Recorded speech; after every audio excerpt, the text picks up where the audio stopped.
channel. My name is Linda. So yes, the Wits applications for the academic year 2022 have officially opened today as of the 1st of April 2021, and they will close on the 30th of September.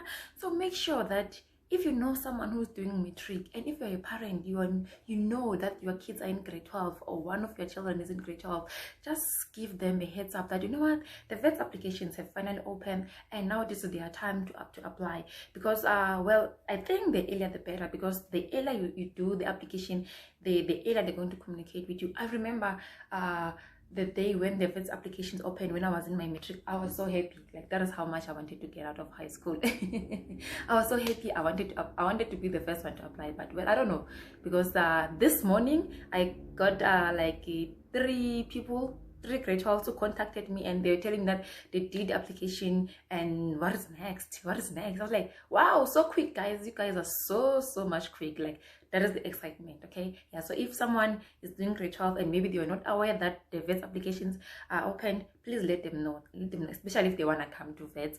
They're going to close on the 30th of September. But here's the thing: if you're going to be studying things like let me look here, if you're going to be in health sciences, and if you want to do architecture, want to do audiology and speech language pathology and film and TV, if you want to be in that part, just know that the applications will close on the 30th of June. Okay, yeah, please note that down. If you're going to be in health sciences, architecture, audiology, speech language pathology, film and TV, the applications will close on the 30th of June, not 30th of September. Then all the other applications like engineering, computer science, accounting, the other ones, you know them, they will be officially closed on the 30th of September. And trust me, when we say when I say they won't accept late applications, the system will be down. It will be down. So you don't want to be sorry for yourself that I did not apply. Even if you're going to try to do a late application, Wits does not have late application. So it is better you start applying now, because they don't even accept the walk-ins. The period that they're giving you for you to apply for next year is the 1st of April, as of today, which is the 1st of April, and until the 30th of September. And yes, if you are going to be applying today, yes, the system will still be up, but then they're going to be having some maintenance on the system from tomorrow until the 4th. Tomorrow is the 2nd until the 4th. So don't be surprised when you try to go to the system and you try to apply, and then the system is not like, oh my god, how am I going to apply if the system is out? No, don't worry, they're going to maintain the system, and then after the 4th it will be done, and you can still go and continue the application or start the application. And another thing that I want to talk about is that some of the courses, they require you to write NPT test.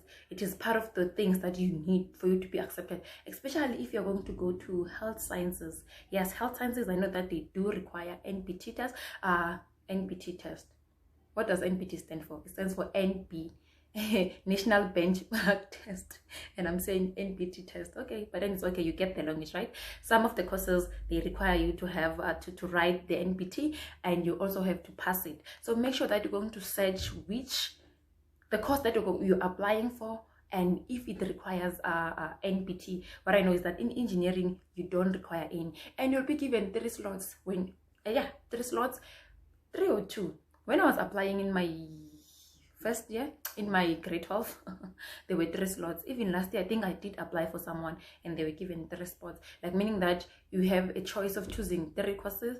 The order does not matter, because each application will be considered differently. No, I don't mean that you're going to do 3 separate applications. On one application, you're going to choose 3 different courses, and then they're going to be considered individual. It doesn't mean that if you get accepted in the other one, you'll be rejected. No, you might get accepted in all of them. You might get accepted in 2. You might get accepted in 0 or 1. Okay, yeah. So yes. So my advice on this one is that, please, there's someone who contacted me this morning and they told me that they only filled 1 spot. I'm like, dude, you are playing with fire. What if you don't meet the requirements of that one? What if you don't meet the requirements of that one? Then dream shattered. There's a reason why they're giving you 3 slots. Okay, so use them. And my advice is that don't don't apply for the same for courses that are in the same faculty. Faculties, I'm talking about engineering, and then there's health science, and then there's humanities, and then there's what, I think there's accounting, and there's some other stuff. So don't apply for all three courses that are in the same field. Like, it for myself, I don't know, maybe I was just lucky, or maybe I'm smart.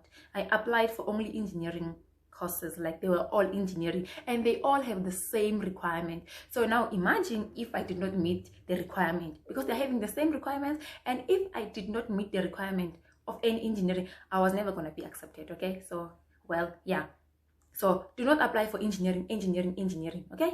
Maybe aeronautical, mechanical, industrial. Don't do that.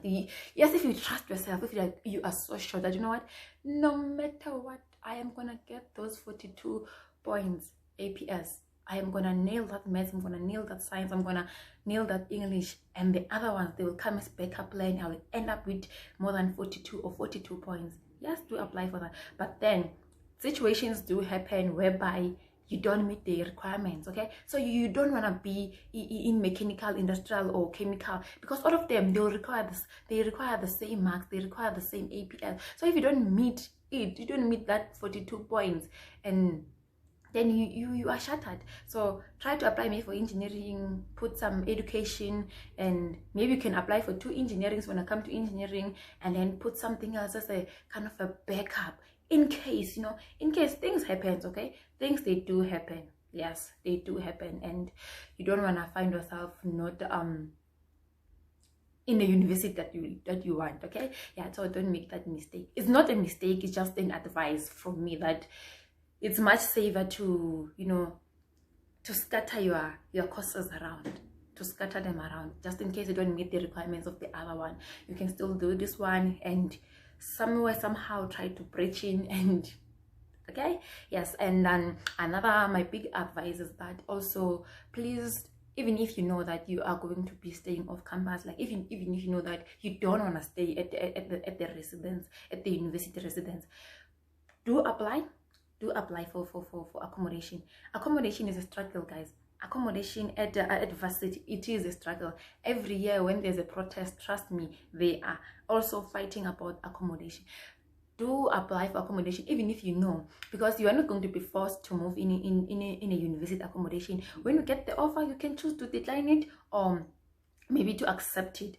But imagine if you're just coming here and then you try to go off campus and you don't like any of the accommodations out there, or maybe feel like it's not safe or something else, you're having other reasons, and you did not apply for the rest of accommodation. You have no choice but to stay off campus. So the better side is that do apply for accommodation. Yes, do apply for accommodation, and then you'll decide next year when you get the offer that, you know what, I'm gonna accept it or I'm gonna decline it. And the application fee to study, I think it is still 100 rand. Please do pay it. And if you are going to apply for residence, I think there's also an application fee of 110 rand for accommodation. Separate, there's accommodation, there's application fee for you to study, for your application to be considered. Okay, and then there's also going to be an acceptance fee. Yes, I think there's also going to be an acceptance fee if you get to be accepted in address. It's like 990. Yes, 990. And it might sound like a lot of money, like, oh my god, trust me, the tuition fee is gonna skyrocket to 70,000. So, and if you want your things to go well, just pay those fees. Okay, do pay them. And then the application fee is non-refundable. It's just 100 rand. Come on, just take 100 rand off your pocket. Ask your parents. This is a lifetime opportunity. Okay, tell your parents, beg them. If you don't have it, beg them to pay it for you. Or maybe you can start saving also, because the applications, they are closing on the 30th of September, and also on the 30th of June, depending on which course you'll be applying for. But then make sure that you do pay the application fee. You don't really have to pay the application fee on the day when you apply.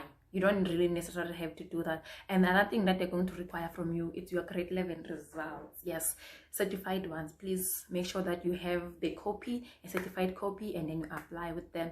Maybe as time goes on, they might require your grade 12 mid-year examination results. They might require them from you. So yes, make sure that you have all of that. And yes, and Don't make, oh, another big mistake that people do make when you're applying. Make sure that the phone numbers that you are putting in there, they are correct. Make sure that the email address, yeah, more importantly, the email address that you're going to use when you're applying, your personal email address, that's the one that you're going to use. You're going to get the vet's email next year when you register.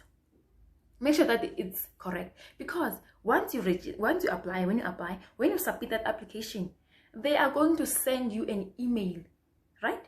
They're going to send you an email with your temporary student number and also with some other information. Okay, so imagine if you put in a wrong email address.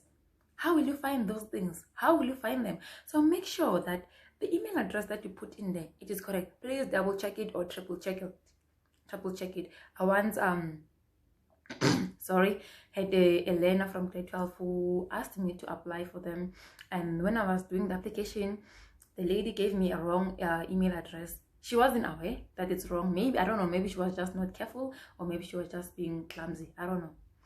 I did apply, filled in all the information, put in the email address, submitted the application. Then I'm like, okay, before the end of today, they're going to send you an email with these particular details. Please send them to me. Okay. The lady spent the whole day, and later on at night, I'm checking like, okay, did you receive an email? I was like, no, I did not receive it. I was like, okay, you know what? Give me your email address, and maybe let me try to access it. Because maybe you might be having problems with data and stuff. To make it quick, let me access your email address. Give me your email address and also give me your password so that I can access it myself. Because there's sorry, because it's kind of annoying when I'm trying to do an application for someone and I want to work on it, and then, you know what, I just want to get done with it, and the person is taking years to respond to me. So I'm like, just give me your email address, I will get all the information there. She gave me the email address and the password. Guess what? When I'm looking at the email address that she's giving me and the password, yes, they are correct, but this email, it's not the same one that she gave me when I was applying. There's like a wrong letter, or was it a wrong letter, a wrong number there in the email address. I'm like, oh God, we are fucked. We don't know who the owner of that email that she gave me was. We didn't know. So it was just one hell of a struggle trying to contact them. How is it? The admin of the vets, people who are in charge of these applications and all the jingles and everything. So just make sure that you don't put in a wrong email address, okay? Yes, and then I hope you do the best, okay? So just know that, yes, they really take the marks very seriously. Unfortunately, there's no pity feeling that I wish to be a doctor. If you don't meet the requirement of studying that surgery, that engineering course that you always wanted, they are not going to accept you. So just make sure that you don't disappoint yourself. Do check the prospectus, do check the marks that they require. If they're saying 42 points, they mean it. They don't mean close to 40. They don't mean close to 42. They mean 42 plus. So if you're going to come here with an APS of 30, they're not going to accept you. They will reject you without any pity. So make sure that you don't disappoint yourself. If you're coming to engineering, make sure that you get those good grades in the core subjects like English, mathematics, and physical sciences, or technical maths and technical science. Make sure that you nail those. At least try to get a level 7, okay? Level 7 in those 3, and then the other ones, they can be level 6, so that you can also be accepted. It is not nice seeing people being rejected, and the truth is, they say, according to them, according to the sources, they say that vets yearly they receive about 70,000 applications, and guess what? They only accept about 5,000. Imagine the whole 65,000 they get rejected. So you can see that they really take maybe the best of the best in whatever applications that you did, in whatever course that you did. Please make sure that you don't disappoint yourself, okay? And pay those application fee. Double check the information that you are putting, especially the contact details like your email address and your phone numbers, because that is where they're going to communicating with you, telling you to submit this, telling you if you've been given an offer and stuff like that. You don't want to mess up with those ones, okay? And I'm so excited for you that you are considering to come into vets. It's yes, we'll see you next year. Hopefully we'll meet you somewhere in campus next year, okay? And yes, take care and get those good grades. Do your application. You can also do what? Oh yes, another thing is that do not just apply at vets alone, because it is possible to get rejected in all the 3 courses that you applied for. So you don't wanna just apply at Wits because you want Wits. As much as you want Wits and Wits alone, don't just apply at Wits alone, okay? What if you get rejected at Wits? You can go to UP, you can go to UJ, you can go to UCT, to Stellenbosch, and then maybe later in a year you can transfer back to Wits, okay? But then if you just sit and like, no, the only thing I want is Wits. If Wits rejects you, where will you go? Because chances are, even the other universities, they barely accept the late application. So you want to be on the safe side, okay? The earlier you do your things, the better. Remember, if you're going to be in a health science, architecture, audiology, speech, language, and pathology, film and TV, your applications will be closed on the 30th of June. And please do check if your course, whatever course that you're going to be applying for, does it require you to write an NPT test? Yes, an NPT test, you heard me right. And then if it does require you to have an NPT, make arrangements to write it and make sure that you pass it, because they also do consider it. You don't just write it for the sake of writing it. You have to write it and pass it for you to be accepted. Not only your grade 12 marks they count, also the NPT. And sometimes you might be having all those good grades in grade 12, but then if you have failed the NPT, they reject you. So yeah, watching you, okay? Bye-bye. I wish you all the best in your grade 12s, and I hope you are going to do well in your NPT, and also I hope you'll be given an offer. Don't forget to apply for residence.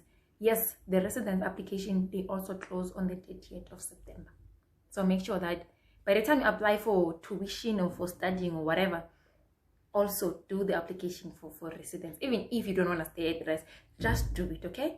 Just do it. You want to be on the safe side. So